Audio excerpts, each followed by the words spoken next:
Bonjour tout le monde et bienvenue à Koala Hugs. My name's Kristen, and if you're interested in learning French together or useful tips in learning another language, then be sure to subscribe and hit the notification bell down below. Now, at some point, a lot of us get to the place where, when learning French, you'd like to say more than just simple sentences. And we want to start sharing stories or telling people what we did last weekend. Now, this is a really good place to be because that means you're ready for a new challenge and you're ready for a new tense. And why not start with one of the past tenses, the Passé Composé? Now, I know learning a new tense can be very complex and a bit intimidating, but don't worry. With a lot of time and practice, you're definitely going to get it. This video is meant to be a bit of a crash course, a start on how to use the Passé Composé. It's not going to cover everything, but it's definitely going to get you equipped and ready to go out there and try to use it yourself. All right, let's get started. C'est parti.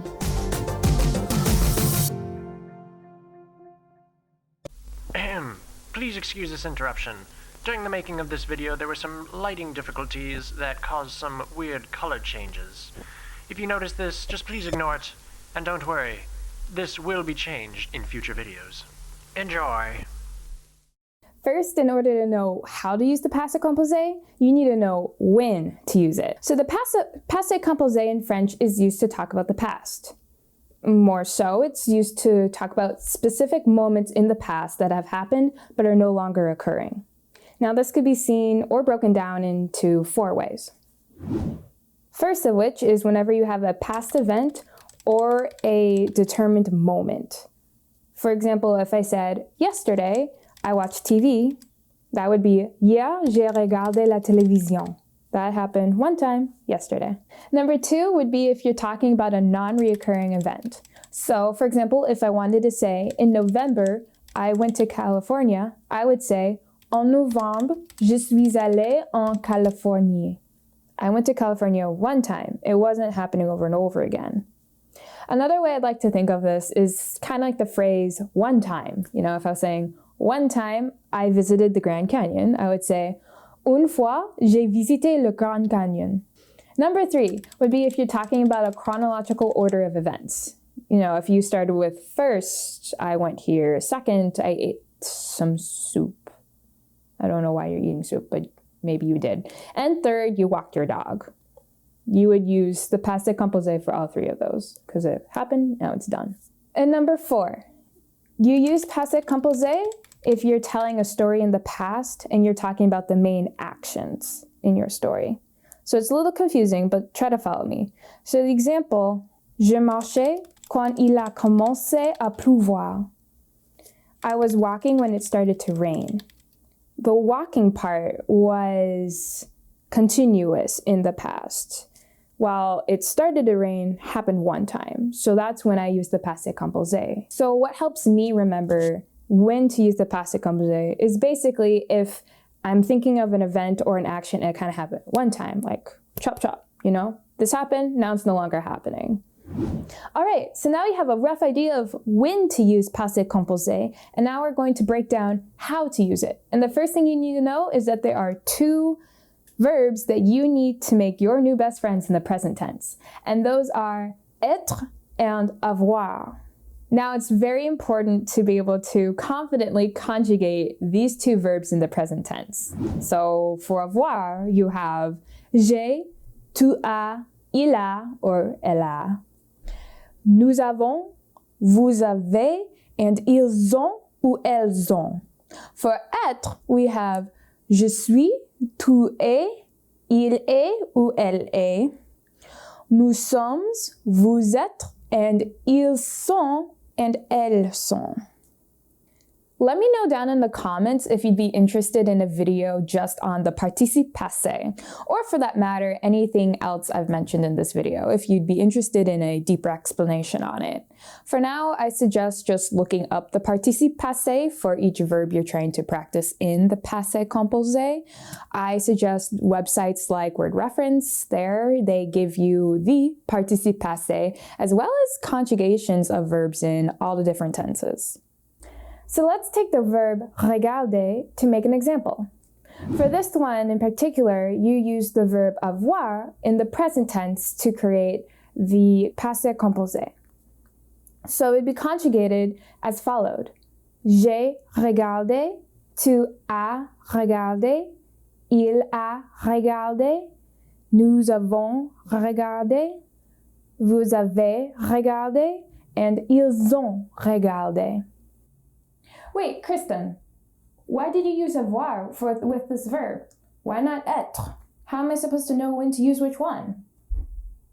Yes, good question. So, you use the verb être in the present tense when forming the passé composé in these following types of verbs. The first of which are reflexive verbs. Now, you'll see reflexive verbs often in French and in Spanish. These are the type of verbs when you're saying, essentially, something is done to one's self. For example, se coucher, se laver, se doucher. In French would be saying to put oneself to sleep, to wash oneself, and to shower oneself. The other time you use être is when you have what I would call a verb that has to do with a change in position. So a movement would be more like jumping, dancing, running, walking. Those are a manner of movement. While a change in position would be more like entering, exiting, leaving, ascending, descending.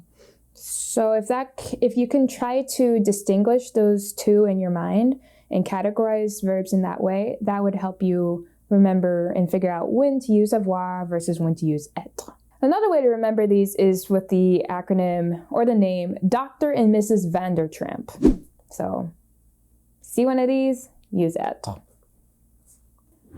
All right, so let's make an example using the verb aller, to go. Now, this word is one of our 16 in the phrase Dr. and Mrs. Vandertramp, and its participe passé would be aller. So, to form the passé composé, you would say je suis allé, tu es allé, il est allé, elle est allée, nous sommes allés, vous êtes allés, and ils ont allé, or elles sont allées. So there you have it. When you're using these verbs, you're going to use être when forming the passé composé. But there's one more thing to remember and do when you have these verbs. And that is you need to make the gender and the number agree throughout the sentence.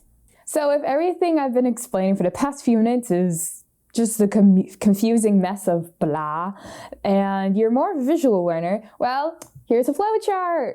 Deep breath, and let's go. So the first thing you need to ask yourself is, whatever you're trying to talk about, is it an event that is non-reoccurring and has happened in the past? If the answer is no, then you're going to use a different tense that we've yet to describe, but you should definitely subscribe because we'll be doing a video on it in time.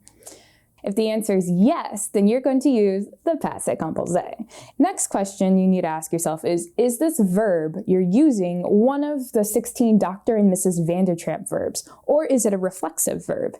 If the answer is no, then you're going to use avoir in the present tense with the participe passé of this verb. You just combine it together, and then guess what?